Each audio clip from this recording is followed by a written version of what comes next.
Welcome to Morning Joe with Tom, with your host, Thomas Chappell.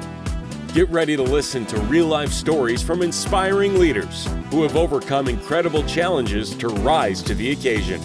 If you're ready to add some pep to your morning with a new outlook on leadership, then grab your cup of coffee. It's time to be inspired. Here's your host, Thomas Chappell.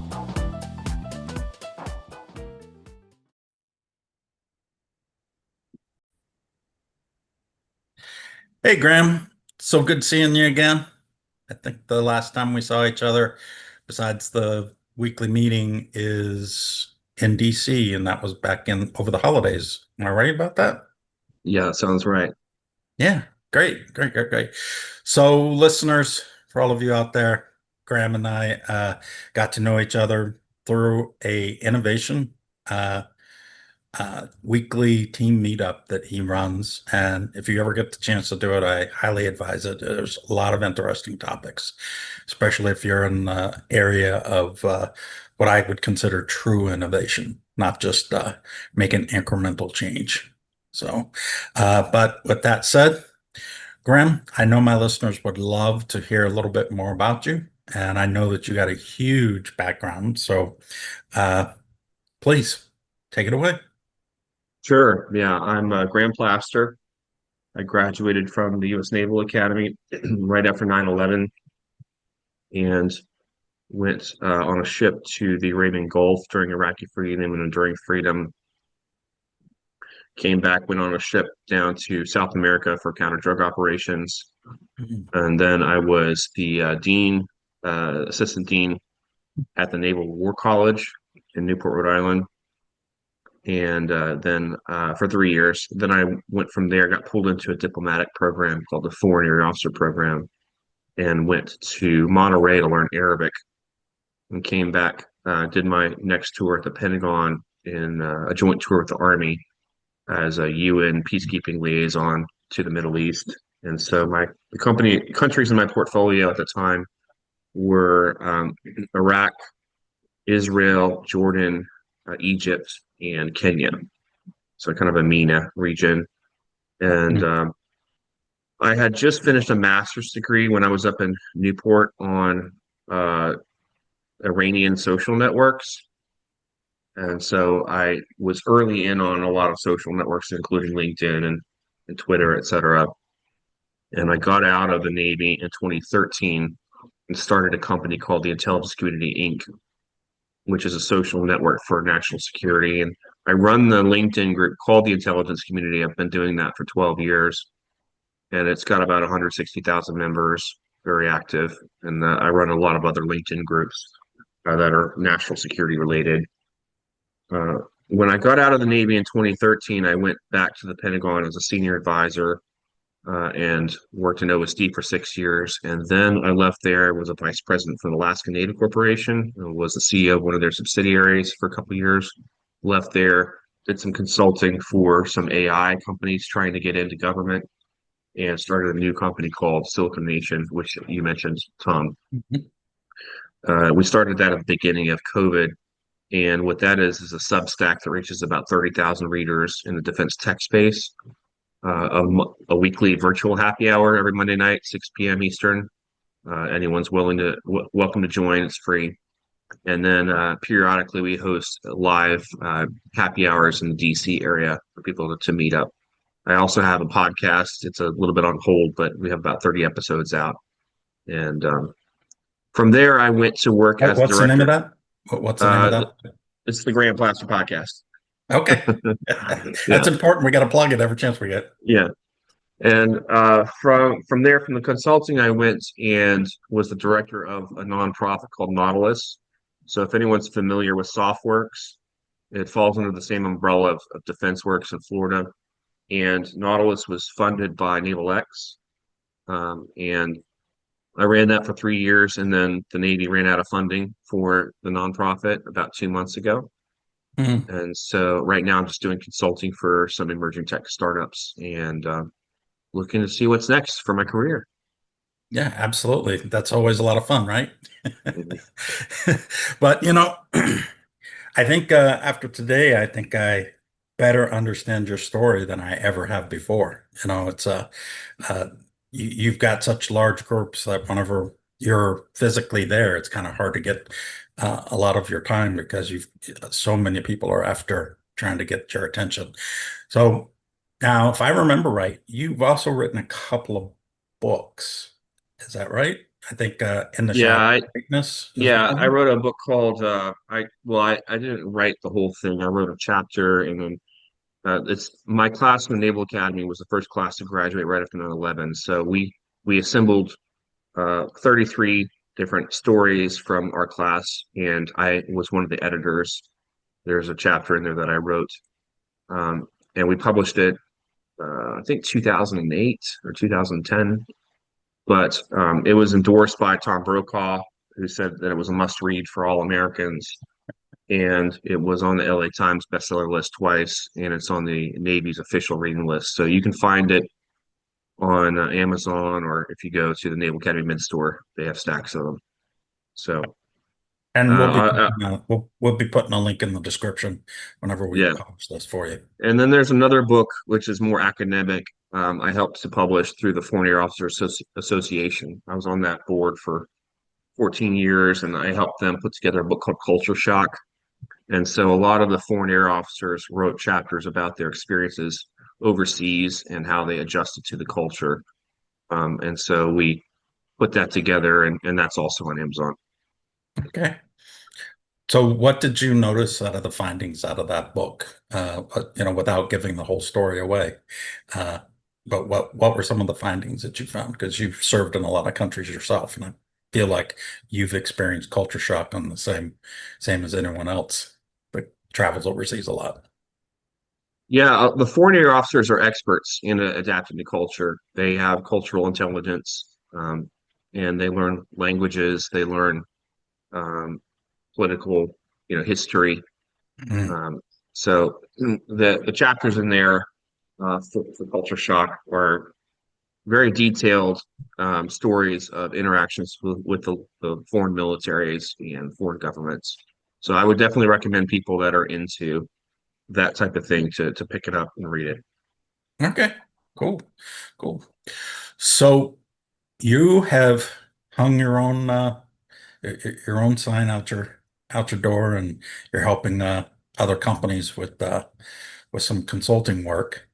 Uh, what is attractive work for you today? I'm looking for companies that are on the cutting edge of technology for the military. Hmm. So I'm looking at companies that are doing edge compute, or they're doing drones, or they're doing counter drones. Um, I'm I've worked with a company that did quantum encryption, post quantum encryption, Oh, wow.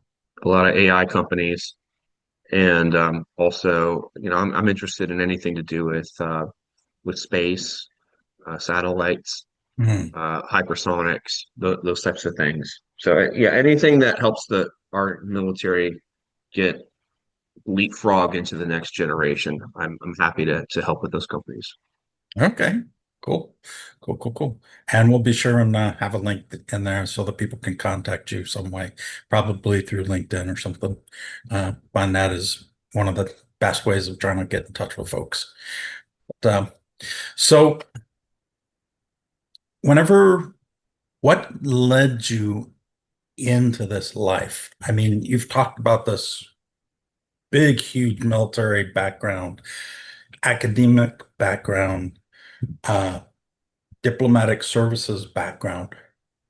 How did Graham get there? I mean, walk us through that. What was that like? Was that ingrained from a kid or?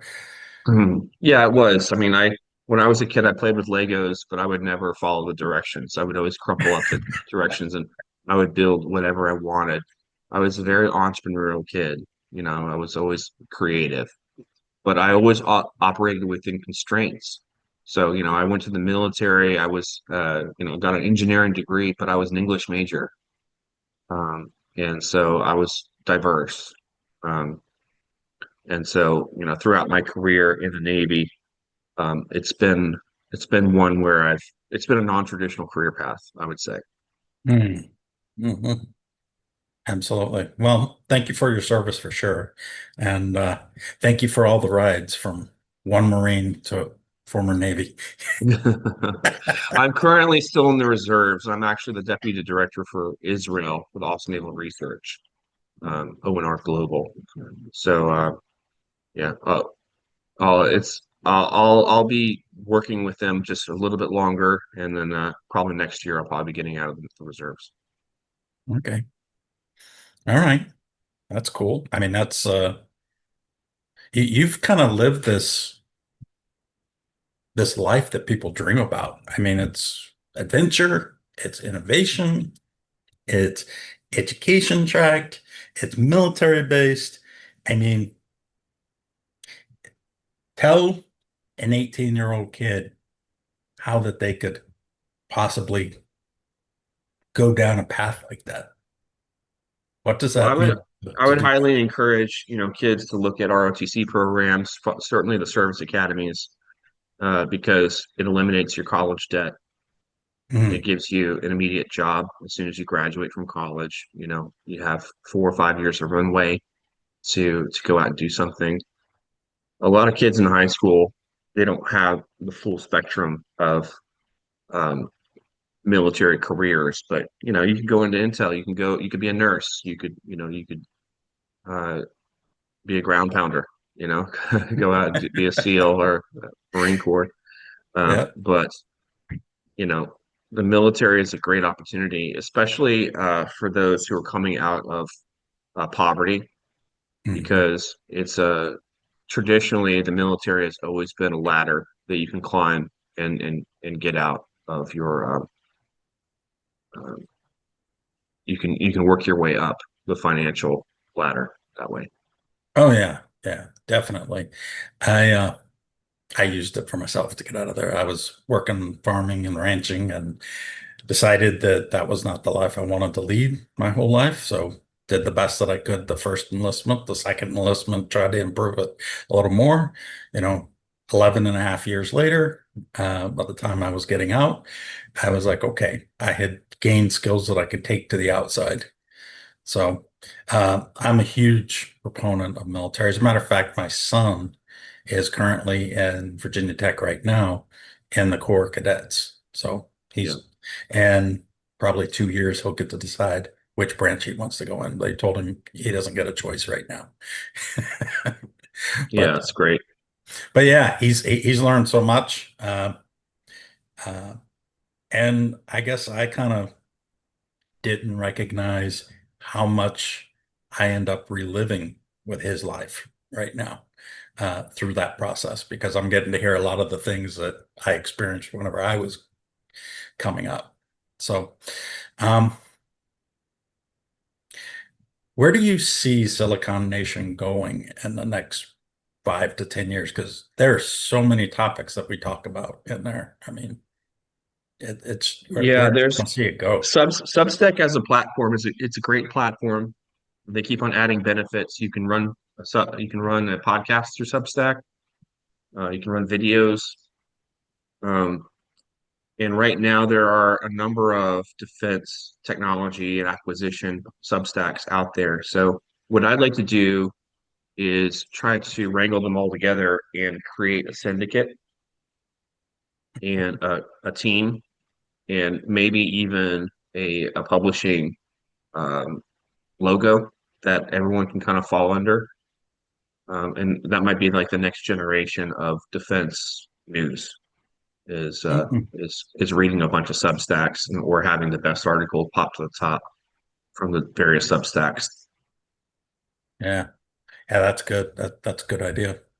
Um, So we've reached the time where I like to give you the speaker as the last word. But what would you have to say to the listeners out here? These are built up of leaders from all different types of walks of life, and a lot of them are federal vendors. Some of them are government. We have manufacturing and even retail mom and pop facilities. So. Uh, What what advice or wise words or what would you impart with them today? Well, there's a wide variety of defense, related companies. Some of them, build buildings. Some of them lay, pavement for sidewalks. Some of them are building hypersonic missiles. And so I would give different advice for different kinds of companies. But if you are a service disabled, veteran-owned small business, or if you're an 8A company or Super 8A, Alaska Native, then certainly just go after the low-hanging fruits and the good contracts that are out there for you. If you're an emerging tech company and you're trying to get over the valley of death because you've won some SBIRs or an OTA and you're trying to get a program record, maybe look at doing some lobbying, because I would say that for contracts, you have to have a bottom down and a top up approach simultaneously. The top up approach is blood and treasure metrics, saying that your technology is going to save lives and save tax dollars. The top down approach is trying to find a congressman, a general, or an admiral that has budget, and they could push that down to the PEO. And you have to have, when you do lobbying, you have to have a pitcher and a catcher. So you have to have somebody that puts it in an NDAA, shepherd's it through so another company doesn't steal it. And so, that's my advice for various types of companies that are trying to do business with the government. And I think that we're going to see some changes in government contracting in the next 10 years because there's been such an expanse of emerging technology and we're moving very, very quickly. So the government contracting cycle and process is so slow. We need to ramp that up. We need to figure out how to accelerate it. Yeah, absolutely. It sounds like there's an opportunity for you to work on both sides of that equation, not just with the consulting firms, but also uh, educating the government a little bit better on some of the opportunities that exist for them to do those changes and look at those things. Because I don't think that they have time to even catch their breath, much less, read adequately. They're skimming Yeah. at best. Right. So Yeah, and I think that what would be interesting is an AI system that helps you write government proposals. And then on the government side, an AI system that helps you read and rank government proposals. yeah, yeah. Actually, I agree with you on that. That uh, we need to simplify the proposal process quite a bit. You have people that like to write War and Peace, and you have people that like to write the one-page marketing plan. Yep. And there's places for each of them, right? Yeah. So, absolutely. Well, Graham, I really appreciate you being on the show today, and I look forward to seeing you at the next Silicon Nation event, and I'll catch you on the other side. Thank you so much, Thomas. You take care.